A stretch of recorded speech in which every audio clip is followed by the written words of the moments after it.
আমাদের দেশে ২০০৬ সনে একটি সামরিক অভ্যুত্থান হয়েছিল। অভিনব একটি অভ্যুত্থান। যেটিকে আমরা কুখ্যাত ১/১১ বলে অভিহিত করি। তখন সবেমাত্র ক্ষমতাচ্যুত হয়েছে বিএনপি। তো সেই বিএনপির ক্ষমতাচ্যুতির পরে যেভাবে সংবিধান সংশোধন করা হয়েছিল, সেইভাবে সেখানে ইয়াজউদ্দিন সাহেবের একটি সরকার ক্ষমতায় আসে। সারা বাংলাদেশ তখন রাজনৈতিকভাবে খুবই উত্তাল ছিল এবং রাজনৈতিক দলগুলোর মধ্যে বিভেদ এবং বিসংবাদ এখন যেভাবে আছে এর চাইতে তখন মারাত্মক ছিল। মারাত্মক এই কারণে হলো যে দুটো শক্তিশালী মহিষ বা হাতি কিংবা গন্ডার কিংবা বাঘ বা সিংহ, তারা যখন মারামারি করে ভয়ঙ্কর সে দৃশ্য, নিজেরা রক্তারক্তি হয় আর তাদের সেই মারামারির দৃশ্য দেখা যায় না। তো ১/১১-র আগে যে রাজনৈতিক বিরোধ, এটি ছিল ভয়ঙ্কর এই কারণে যে রাজনৈতিক দলগুলোর শক্তিমত্তা তখন অনেক অনেক বেশি ছিল। তাদের ক্যাডার ছিল, তাদের অস্ত্র ছিল, তাদের অর্থ ছিল, তাদের জনসমর্থন ছিল, ফলে মারামারি হলে সেখানে রক্তগঙ্গা বয়ে যেত। ৮০-র দশকে এটা আরও বেশি ছিল এবং এরশাদ জামানাতে যখন ঢাকা বিশ্ববিদ্যালয়ে বিএনপি এবং আওয়ামী লীগ গোলাগুলি হতো, সারা রাত গোলাগুলি হতো, হাজার হাজার রাউন্ড গুলি বিনিময় হতো এবং পুলিশ বিশ্ববিদ্যালয় ক্যাম্পাসে ঢুকতে সাহস পেত না, সম্ভব ছিল না। গণতন্ত্র এবং রাজনীতি এতটা শক্তিশালী ছিল। আবার জাসদের সঙ্গে মারামারি হতো আওয়ামী লীগের, জাসদের সঙ্গে মারামারি হতো বিএনপির, মানে ছাত্রদলের এবং ছাত্রলীগের। এরকম সারা বাংলাদেশে শিবির মার খেত আর ছাত্র ইউনিয়ন তারা নীরবে নিভৃতে রাজনীতি করে যেত এবং ছাত্র ইউনিয়নের সঙ্গে সঙ্গে ছাত্র মৈত্রী, মানে পুরো ক্যাম্পাসটাই তখন রাজনীতি মুখর ছিল। ক্যাম্পাস বলতে বাংলাদেশের টেকনাফ থেকে তেঁতুলিয়া পর্যন্ত প্রতিটি জনপদ, অর্থাৎ যেখানে রাজনীতির চর্চা হতো সেখানেই রাজনীতি শক্তিশালী ছিল। কিন্তু এখন রাজনীতি বৃদ্ধ হয়ে গেছে। আপনি ধরুন পাশাপাশি দুটো বা একটা দম্পতি শুয়ে আছে, স্বামীর বয়স ১০০ বছর, স্ত্রীর বয়স ৯৫ বছর। তো পাশাপাশি শুয়ে আছে, কিন্তু তারা সারা জীবন যেহেতু ঝগড়া করেছে, এখনও তাদের দাঁত নেই, ফোকলা দাঁতে তারা মানে ঝগড়া করার চেষ্টা করে। তারপর তারা মারামারি করার চেষ্টা করে। এখন ছোট একটা লাঠি বা কোনো কিছু হাত দিয়ে তুলবে, এই শক্তি তাদের নেই, বা জোরে গালাগালি করবে সেই শক্তিও তাদের নেই। তো এরকম দৃশ্যে যদি আপনি কোনো ঘটনা ঘটতে দেখেন, সেক্ষেত্রে আপনার যেভাবে বিনোদন হবে ঠিক ওইরকম। আপনি যারা সেই পথের পাঁচালী দেখেছেন, সেই বিখ্যাত ইন্দুবালার চরিত্র আপনারা যারা দেখেছেন, তারা এটাকে খুব ভালো করে আন্দাজ করতে পারবেন। কিংবা আপনারা যারা অন্তর্জলি যাত্রা সিনেমাটি দেখেছেন, সেই বৃদ্ধের তরুণী ভার্সা, তার হঠাৎ করে যৌবন প্রাপ্তি হওয়া, বেঁচে থাকার আকাঙ্ক্ষা মরার আগে, স্ত্রী, নববিবাহিত স্ত্রী, সে তার সঙ্গে সঙ্গম করা, সন্তান উৎপন্ন করা, তার গোপন অঙ্গ স্পর্শ করা, তার সঙ্গে যৌনতায় লিপ্ত হওয়া, এই বিষয়গুলো নিয়ে তাকে প্রতিটি মুহূর্তে যে লোভাতুর করেছিল, এটা দেখে আমরা হেসেছি। কিন্তু এটা যদি কোনো যুবক যুবতী করতো, আমরা হাসতাম না, আমরা বিক্ষুব্ধ হতাম, ঘৃণায় মুখ ফিরে নিতাম। এখন বাংলাদেশের রাজনীতিতে মানে রাজনৈতিক দলগুলো যে হানাহানি কাটাকাটি করবে, আসলে তাদের সেই শক্তির সামর্থ্য নেই, তারা সব দিক থেকে বৃদ্ধ হয়ে গেছে। তো যেহেতু যৌবনকালে তারা যুদ্ধ করেছে, লড়াই করেছে, হানাহানি করেছে, মারামারি করেছে, এখন এই বৃদ্ধ বয়সেও তারা সেগুলো করার চেষ্টা করছে। আর এগুলো দেখে আমরা যারা সাধারণ আমজনতা, আমরা সেইভাবে হাসছি। তো যেটা বলছিলাম, যখন শক্তি ছিল, সামর্থ্য ছিল, ঠিক সেই সময়টাতে একটা ১/১১ এসেছিল। আর এখন এই যে দুর্বল অবস্থাতে আরেকটি ১/১১-র কথা আমরা আলোচনা করছি। এখন বোঝার চেষ্টা করুন যে ওইরকম একটি স্বচ্ছ সমাজ, শক্তিশালী সমাজ, রাজনৈতিক কাঠামোগুলো স্ট্রং এবং রাষ্ট্রের যে রাষ্ট্রীয় প্রতিষ্ঠানগুলো রয়েছে সেগুলো তখনও পর্যন্ত অসাধারণ প্রভাবশালী। জুডিশিয়ারি বলেন, আমলাতন্ত্র বলেন, 2006 সালে তখনও পর্যন্ত সিএসপিদের দাপট, জাস্টিসদের দাপট, সৎ ব্যবসায়ীদের দাপট, সৎ আমলাদের দাপট এখন সবগুলো রীতিমতো কেসও হয়ে গেছে। কারোরই এই মুহূর্তে দাপট নেই এই বাংলায়। তাই এখন এই বাংলায় যখন দাপট নেই, তখন যদি একটা 1/11 মতো ঘটনা ঘটে, এবং 1/11 ঘটনার কয়েকটা প্রেক্ষাপট রয়েছে।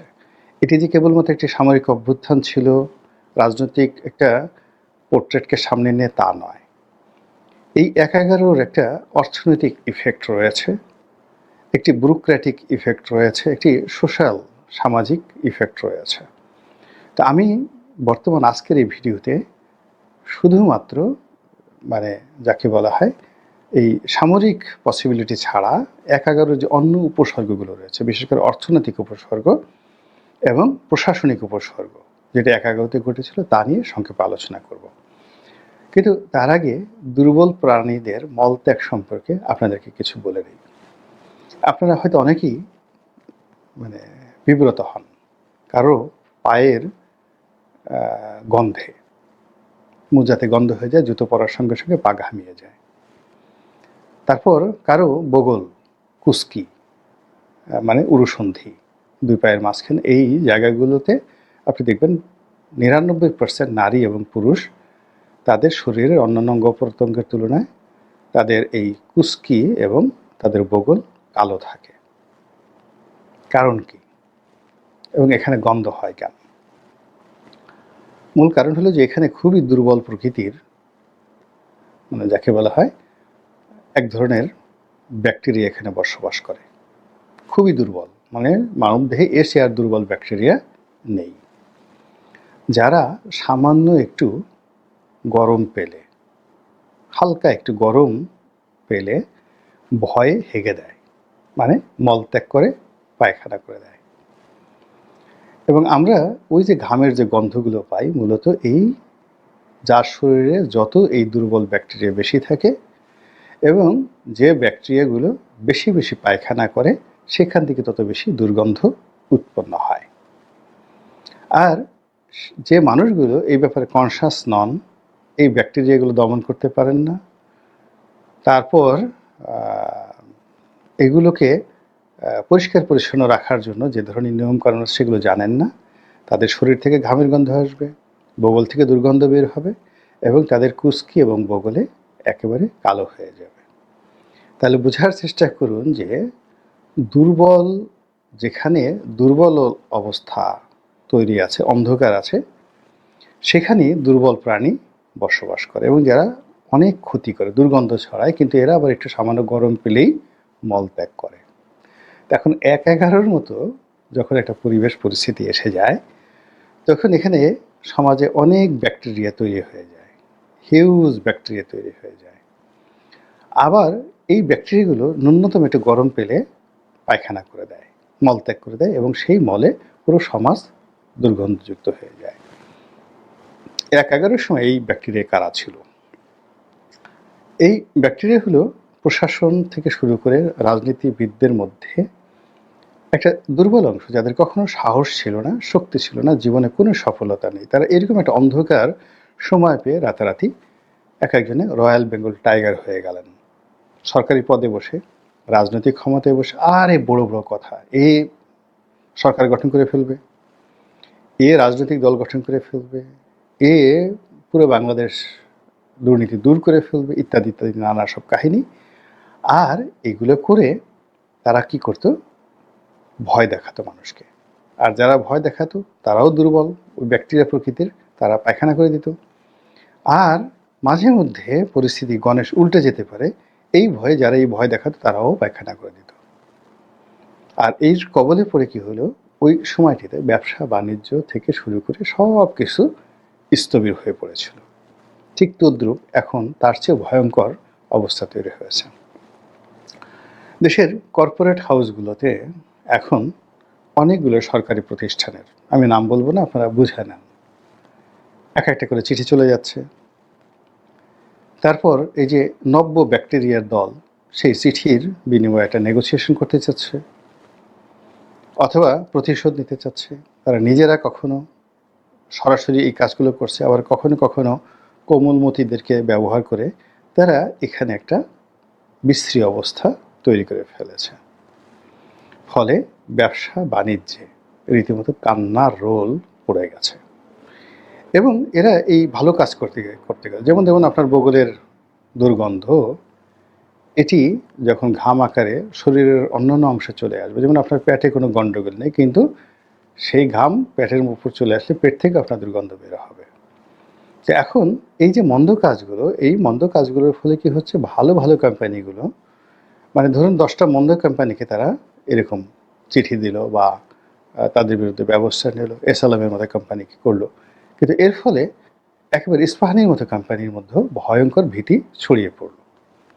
বা প্রাণ আরএফএল প্রাণের মতো কোম্পানি, টিকে গ্রুপের মতো কোম্পানি, আমি জাস্ট এই কয়েকটা নাম বললাম যাদের বিরুদ্ধে এখন পর্যন্ত ধরেন কোনো বদনাম আমরা শুনিনি যে তারা এই অপকর্ম করেছে। তো কিন্তু তাদের মধ্যেও এক ধরনের ভীতি কাজ করেছে, উৎপাদন বন্ধ হয়ে গেছে, অনেক কারখানা, যাকে বলা হয় শ্রমিক সংকট, কোথাও অর্থ সংকট, কোথাও এলসি সংকট, এগুলো শুরু হয়ে গেছে। দ্বিতীয়ত প্রশাসন, মানে বিচার বিভাগ, তারপর সামরিক, বেসামরিক, পুলিশ এবং সচিবালয়, সব ক্ষেত্রে কতটা নৈরাজ্য চলছে আপনি চিন্তা করুন। যে ঢালাওভাবে পাইকারি হারে সমস্ত ডিসিদেরকে, এসপিদেরকে চাকরিচ্যুত করা হয়েছে, ওএসডি করা হয়েছে। ভালো কথা, বিচার করেন। তারা ওই সময় ওএসডি হয়েছে, মানে মন্দ কাজ করেছে, খারাপ কাজ করেছে, আপনি তাদের বিরুদ্ধে ব্যবস্থা নিতেই পারেন। কিন্তু সম্প্রতি যেটা দেখলাম সেটি হলো যে আপনার এখানে তাদের পাসপোর্ট বাতিল করা হয়েছে। এখন পাসপোর্ট আপনি বাতিল করতে গিয়ে, পাসপোর্ট তো আপনি বাতিল করতে পারেন না, কোনো ডিসি, সাবেক ডিসি, এসপি তো দূরের কথা, বাংলাদেশের একজন চোরের পাসপোর্ট আপনি বাতিল করতে পারেন না। কেন আপনি পাসপোর্ট বাতিল করবেন? এটি তো আদালতের এখতিয়ার। তাও মানে ততক্ষণ পর্যন্ত আমি এই বাংলাদেশের নাগরিক, আমার নাগরিকত্ব বাতিল না করবেন ততক্ষণ পর্যন্ত আমার পাসপোর্ট আপনি বাতিল করতে পারবেন না। বড় যে আমার পাসপোর্ট আপনি নিয়ে আটকে রাখতে পারেন, আমার ভ্রমণের উপর নিষেধাজ্ঞা দিতে পারেন ইত্যাদি, কিন্তু পাসপোর্ট কেন বাতিল করা হবে? এটা নাকি এই পাসপোর্ট বাতিল করা হচ্ছে, এরকম খবর ছড়িয়ে পড়েছে। তো বোঝার চেষ্টা করুন যে এইগুলোর মাধ্যমে কি পরিমাণ লেনদেন করার চেষ্টা করা হচ্ছে। এইগুলোর মাধ্যমে একটা বিশেষ শ্রেণীকে কবরে পাঠিয়ে দিয়ে নতুন আর একটা শ্রেণী সেই কবরের উপরে উল্লাস নৃত্য করতে চাচ্ছে। এবং এই সকল ঘটনা যে বিগত ১/১১ সময় যে দুর্ঘটনা ঘটেছে, সেই দুর্ঘটনার সাথে আরও ভয়ঙ্কর পরিণতি ডেকে নিয়ে আসবে। আগেরবার যেটা থাবা ছিল, এটাকে আপনি এবার কালো থাবা বলতে পারেন। এবং এর সঙ্গে যদি আরও নতুন অনুসর্গ যুক্ত হয়, উপসর্গ যুক্ত হয়, তাহলে পরিবেশ এবং পরিস্থিতি যে কোথায় গিয়ে দাঁড়াবে, একমাত্র মহান আল্লাহ রাব্বুল আলামিন ছাড়া আর কেউ বলতে পারেন না। আল্লাহ আমাদের এই জাতির প্রতি সদয় হন, রহমত দান করুন, বরকত দান করুন।